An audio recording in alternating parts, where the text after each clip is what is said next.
தாவேக்கால நிர்வாகிகள் உடைய நியமனத்துக்கு பணம் பெரிய லெவல்ல போயிட்டு இருக்கு அப்படிங்கிற குற்றச்சாட்டு போயிட்டு நம்ம மீடியாவுக்கு வெளியே வந்தது இப்பதான் நம்ம ஒரு வாரம் தான் ஆகுது. இதுக்கு முன்னாடியே ம். பாத்தீங்கன்னா, மாவட்ட தலைவர்களுக்குள்ள ஒரு கடுமையான ஒரு மன உளைச்சல்ல இருந்தாங்க. 10லருந்து ம். 15 லட்சங்க. நீங்க விஜய் மன்றத்துல இருக்கிறவங்க சாதாரண பசங்க.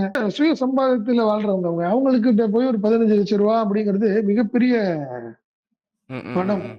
என்ன 10 லட்சமே வைங்களேன். 10, 15 லட்சம் ரூபாய் வாங்கி, அவங்கள வந்து மாவட்ட தலைவர் போடுறேன்.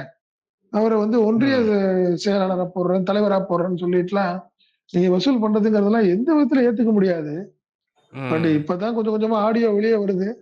இந்த ம். விஷயமும் விஜய் வந்து இன்னைக்கு தனித்தனியா கூப்பிட்டு பேசுறதுனால, இப்ப இது நிர்வாகிகளுக்கோ, இல்ல அங்க இருக்கிற ரசிகர் மன்ற பொறுப்பாளர்களுக்கோ பெரிய லாபம் இருக்குமாலாம் தெரியல. காரணம் என்னன்னா, புஷி ஆனந்த் உடைய கண்ட்ரோல்ல தான் விஜய் இருக்காரு. என்ன? ம்.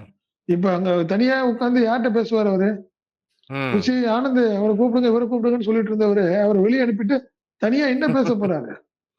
ஒண்ணும் ம். பேசுறதுக்கான வாய்ப்புகள் இல்ல. சும்மா ஒரு என்ன சொல்றது? கண் துடைப்புக்கு ஒரு எல்லாத்தையும் கூப்பிட்டு விசாரிச்சுட்டேன். எல்லாம் கவனமா இருக்கணும் அப்படிங்கிற மாரி சொல்றதுக்கான ஒரு ம். சம்பிரதாய நிகழ்ச்சியா தான் நான் இத பார்க்குறேன்.